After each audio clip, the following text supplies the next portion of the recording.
joy for me to be here, to share the same space with all of you, my heroes and heroines. Because books have rescued me, books have delivered me, books have exalted me and helped me discover more of myself. I'm having flashback memories right now of getting my first library card at the Nashville Hadley Park Library. And being in awe that I got to take 5 books home and being so overwhelmed by the power of authors and their words. I couldn't understand how you all did that. And now for me to be able to stand in the same room with all of you who do that is such a privilege and great joy for me. Thank you.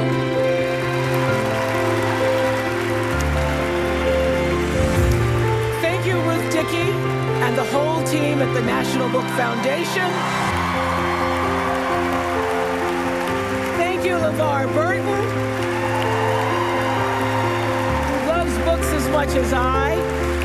And again, to the finalists, to the long listers, to every single writer who has graced us this year with your words and with your wisdom. To all of you who faithfully labor at putting pen to paper, fingers to computer, creating inspired connections to our imaginations.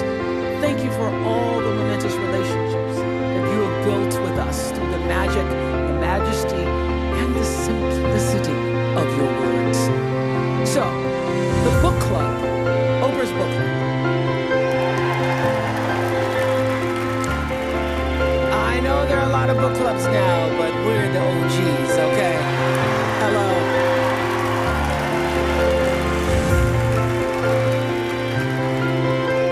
Back in 1996, the book club started on the Oprah Show because my producer, Alice McGee at the time, and I had our own private book exchanges going for years.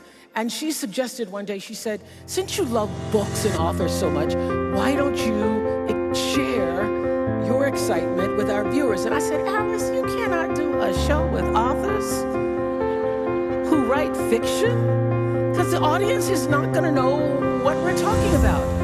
And she said, they will if you give them time to read the book.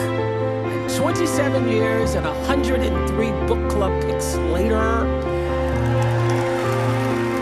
I am grateful for the sense of safety, the sense of purpose and growth that this community has given me. Every day I get invigorated by opening a book, often by reading that first sentence.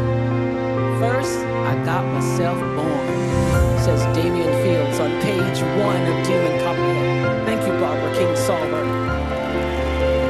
You know, until that moment, I never thought of it quite that way before, that we get to own our own entrance into the world. Or how about this? On a hot night in apartment C4, Blandine Watkins exits her body.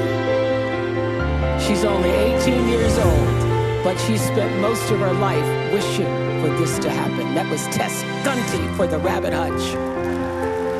I want to especially thank tonight the readers here and at home, the people who poured through all 735 pages of an epic novel set in India with me. Hello, Abraham Verghese and the Covenant of Water.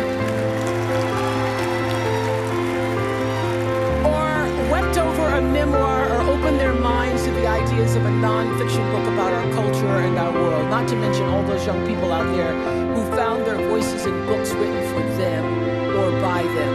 Hello, Amanda Gorman. I'm talking about the readers who picked up The Color Purple 40 years ago and found the kind of truth that I found in those pages. Dear God, 14 years old. I've always been a good girl. Maybe you could give me a sign letting me know what is happening to me. Truth that translated into a movie, into a Broadway musical, and now the movie version of that musical, opening this Christmas at a theater near you. That is the power of a story well told. Thank you, Alice Walker. It's been 24 years since my last time on this stage in front of this podium, and since then, as LeVar stated, between 2021 and 2022, the American Library Association saw a 70% increase in requests to ban books from public schools and libraries. And it's looking like this year is going to be even worse. Early data shows us that number has already risen by 20%. So over 75% of those books banned were specifically written for younger readers. 41% had LGBTQ themes or characters, and 40% had a main or secondary character of color. So who exactly is trying to keep these books off the shelves? It's not the majority of parents. This September, 67% of parents surveyed by the Every Library Institute agreed that banning books is a waste of time. Meanwhile, there's been dozens of bomb threats against libraries. Tracy Hall, the former director of the American Library Association, hello, Tracy, says that at least 10 of last year's threats were verified, and almost every case had been linked to somebody who was disgruntled about the right to read. Amanda Jones, a Louisiana school librarian, in July of 2022, went to a public library board meeting to speak out against an attempt to ban books. That day, she showed up at that meeting as just a concerned citizen. She didn't say where she worked. She just spoke about the importance of having diverse books. Immediately, she had her work address leaked. People began posting nonstop, making accusations about her abusing the young readers at her library. Children she dedicated 23 years of her life to educate. She started getting death threats, all for standing up for our right to read. 2 years later, she's still nervous to go out in her community. She has her groceries delivered, she says, but she's not stopped fighting against book bans or stopped advocating for access to diverse stories. The numbers back her up. This year, the nonprofit First Book found that just 6 months after diverse books were added to classroom libraries, classroom reading time increased by 4 hours per week. I was 15. I was 15 years old when I read my first diverse book, Maya Angelou's I Know Why the Caged Bird Sings. And the whole world fell away from me. It was the first book at 15 I ever read with a black protagonist. That book gave a voice to my silences, my secrets. It gave words to my pain and my confusion of being raped at 9 years old. Until Caged Bird, I didn't know that there was a language, there were words for what had happened to me, or that any other human being on earth had experienced it. That's the power of books. And yet, I Know Why the Caged Birds Sing has been amongst the top 100 most banned or challenged books for each of the last 3 decades. It was the 3rd most banned book from 1990 to 1999, and then in 2020 to 2009, and then the 88th from 2010 to 2019, because there's so many other books ahead of it being banned. It's currently banned in libraries in Pennsylvania. And despite that, tonight at my table, I have the honor of sitting beside two-time National Book Award winner and author of my most recent book club selection, Let Us Descend, Jesmyn Ward.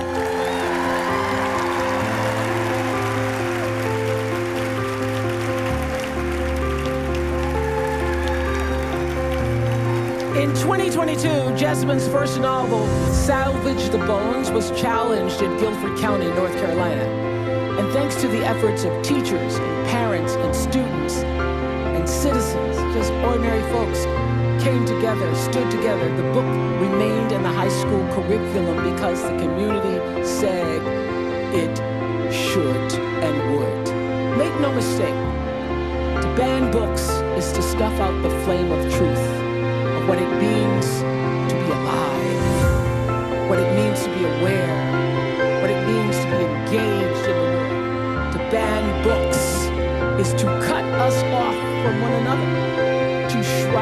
in a solitary darkness, a soulless echo chamber. To ban books is to strangle off what sustains us and makes us better people. Connection, passion, empathy, understanding. My hope is that kids will come to reading for the same reason that all of us in this room have come to reading, to see themselves in the characters they meet, to feel recognized, to feel understood. And when someone feels understood, they can understand. They can pick up a book about people who they have nothing in common with and cry for them and root for them and celebrate with them. That's how reading spills into our everyday lives, how it opens us to the world, the whole world, not just our cozy corner of it. So let us vow to keep our books right where they belong, in reach of everyone to choose for themselves what to read, because that, dear friends, is called freedom. And as you know, I'm a great believer in Toni Morrison, who once said that the function of freedom is to free somebody else. So God bless you all here tonight for continuing to liberate us one page at a time. Thank you so much.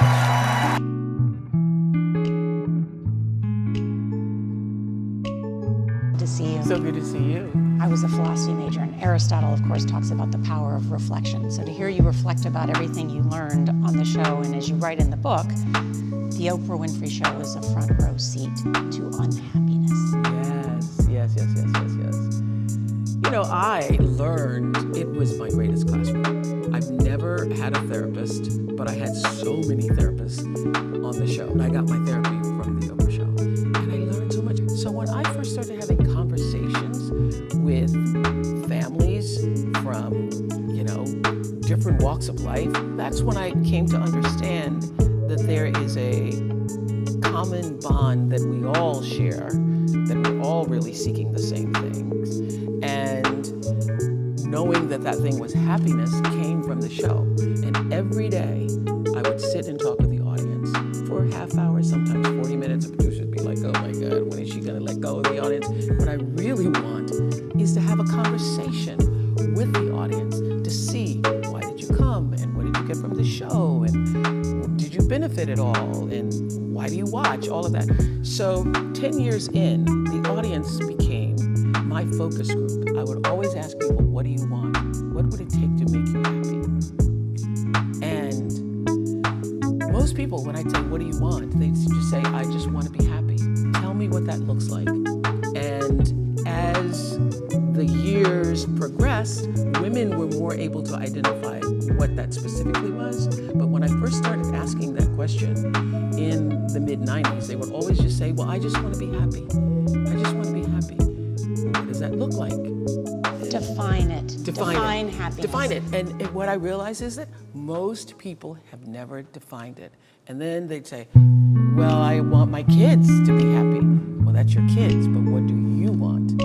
And so being able to answer specifically what that looks like for you is the beginning of being happier. I used to always think that I would be happy going to Broadway because I thought that's just the natural progression. You gotta do Broadway. When the show ended, I was like, gotta do Broadway. And I remember the Tony Kushner sent me a play. I've never shared this story. And after a while, I started to realize I really don't know how I'm going to do this play every night for 8 shows a week. I don't know how I'm going to do that. And I don't even love the play as much as I love the idea that it was Tony Kushner and the idea of being on Broadway. So I then really started to examine for myself, what would that look like for me being in New York? Where would I walk my dogs? Where would I live? Where would I go to the grocery store? If I can't be surrounded by the park, how am I going to really exist? Just getting around the city was always overwhelming for me. So I made a conscious choice for my happiness early in my career that New York would not be the place that I would seek. My dream was Chicago. And so the very idea of being in a place where I felt like I could take roots was what I was looking for to make myself feel secure, solid, confident. So on that, in terms of what you said, that defining happiness, because that's part of, I feel like, what this book does in the beginning is exactly what you just said. It said, happiness is not, I want to be happy. You got to, what is it? Yeah. About What does happiness? it look like for you? So how do you define happiness? Well, you call it happierness. Yeah, I call it happierness because, as Arthur explains in the book, none of us can be happy all the time. But I will say that I have reached a level of enjoyment, contentment, satisfaction, and purpose that I'm pretty much happy all the time, even though I have negative feelings. And one of the things I think that he expresses so well in this book is being able to identify your negative feeling versus believing that that is a constant state of mind for you, or happiness or unhappiness. So the fact that I have a bad emotion or bad feelings, but can observe those feelings and then change them. You wrote in the book that the heart of the Oprah Winfrey show was that it was a classroom. Yeah. And I think the heart of me is really a teacher. One of the big lessons I learned from the show was this, that after every conversation, no matter who it was, in one form or another, that person would say, how was that? Was that okay? That happened the first time Beyonce taught me to twerk. Yes. At the end of it, she handed me the mic and she goes, was that okay? I went, you're Beyonce, it's very much okay. I learned to twerk. And then it happened when I was interviewing a father who had abused his children. At the end of it, he goes, was that all right? Obama's like, it's good, it's good. And so what I started to see was that there was this thread that connected all of the conversations, and that what people were really saying, they were looking for a validation, like, was that all right? Did you hear me? And did what I say matter?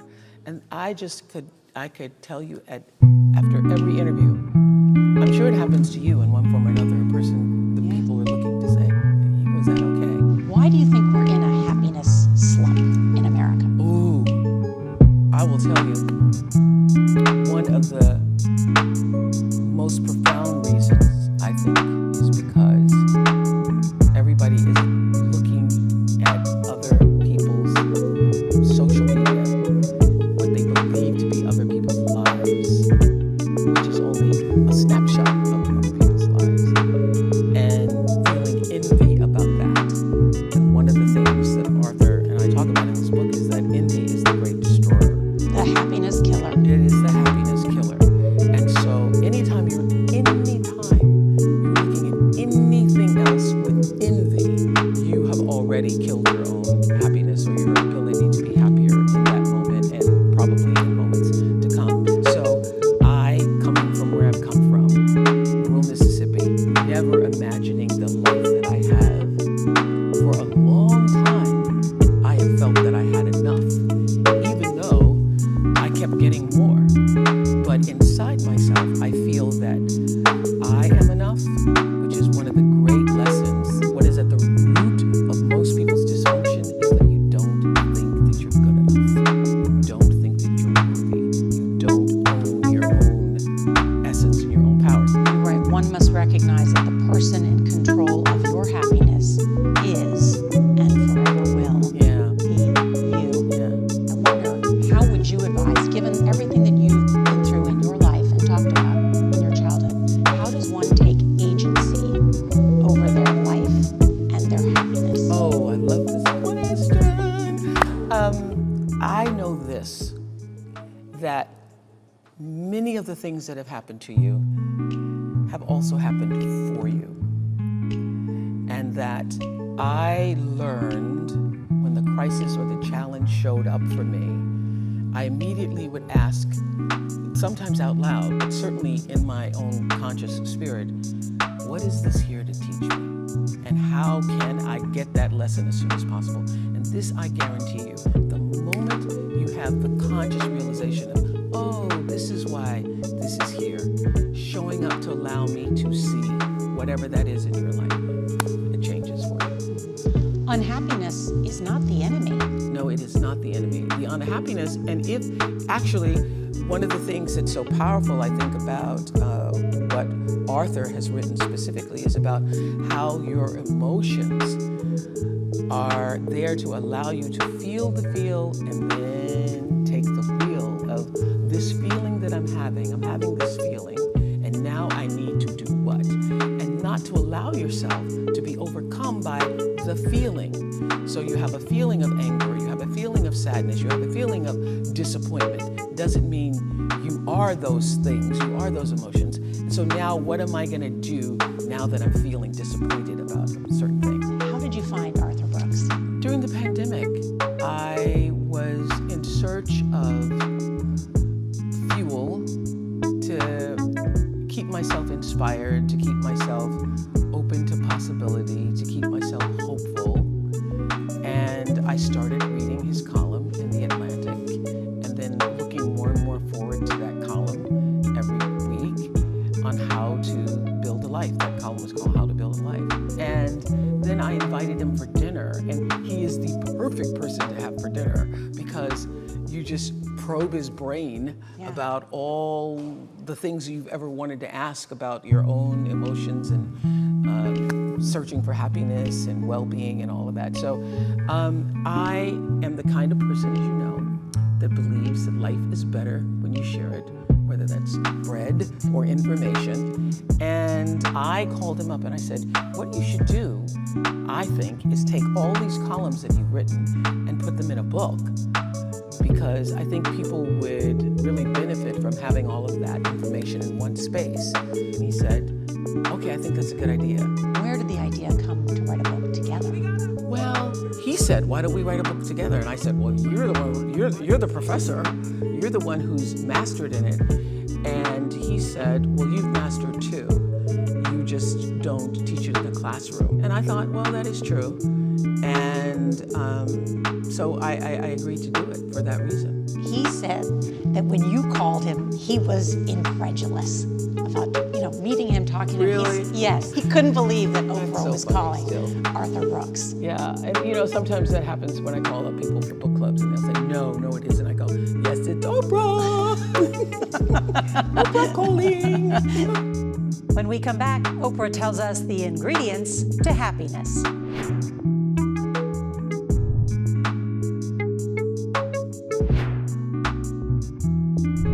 So, after all those interviews and many years, what did you learn from Arthur about happiness? The thing that I learned from him mostly is that we are in control of our happiness and happiness.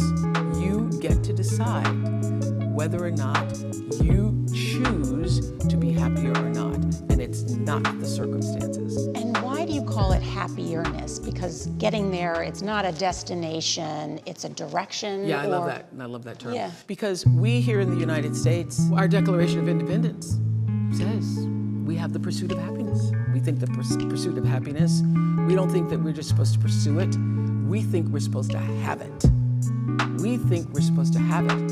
It's one of the reasons why I think all of the, Finland and all of those countries, Norway, that get high rankings. One of the reasons they rank so highly is because their expectation isn't up here. They are content with really a lot less than we are. So there isn't this constant pursuit that you got to be better and better and better and better. They know when they've had enough. And for me, it's understanding that the pursuit is not out here, but it's here. The pursuit is within. The pursuit is to, first of all, have a great understanding of your own identity and what is required for you to be happy. And to know the difference between your negative feelings and your emotions and your state of being. So my state of being is always a state of satisfaction, enjoyment, and purpose, which is what defines happiness. You need enjoyment, you need satisfaction, and you need purpose. So what author has also taught me is to have more fun. He has taught me to be more open to saying yes to experiences that I normally probably would have not said yes to. So now you're going to concerts like I'm at Beyonce. the Beyonce, which You don't was, normally do that. I normally don't. I don't go to big- concerts. I don't stay out late. I am the homebody of all time. So I have been more open just to going to different places in the world and hiking, but also just open to saying yes to life in a way that I had not been before.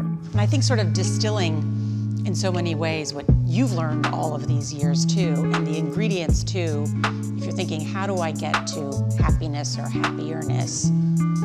As you outline in the book, family, Yeah, friendships, work, and faith. And faith meaning not religion, because we're not here to tell anybody about any religion you need to be, but you need a faith in something that's more transcendent than yourself. You need, if that's nature, if that's, a walk in the park, if that's music, if that's art. I don't know how people survive without some kind of spiritual practice or some kind of acknowledgement that you are not the only thing that matters in the world, that there is something bigger than you, by whatever name you choose to call that, and that there is the mystery of life, and that you lean into that. That's key. You have enormous choice to choose whatever you want to do in terms of work.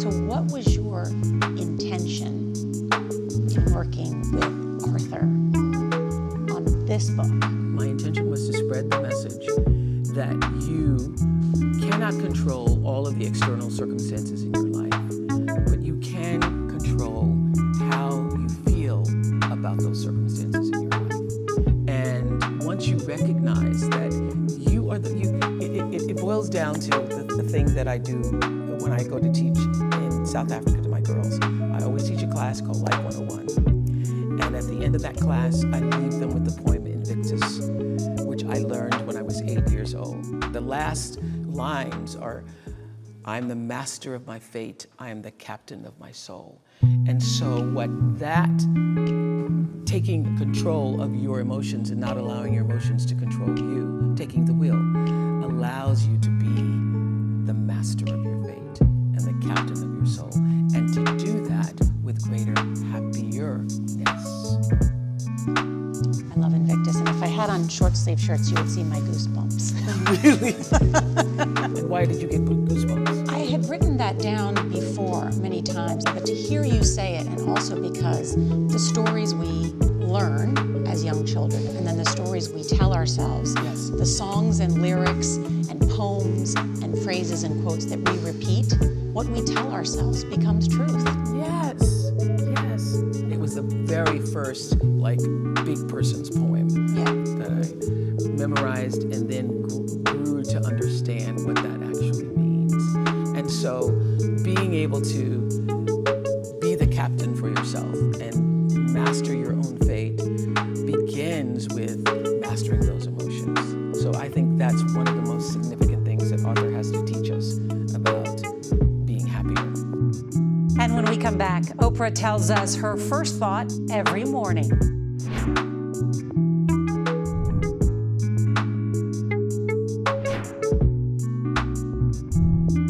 What makes you happy in your daily life? So many things. I have trained myself that the first thought is thank you.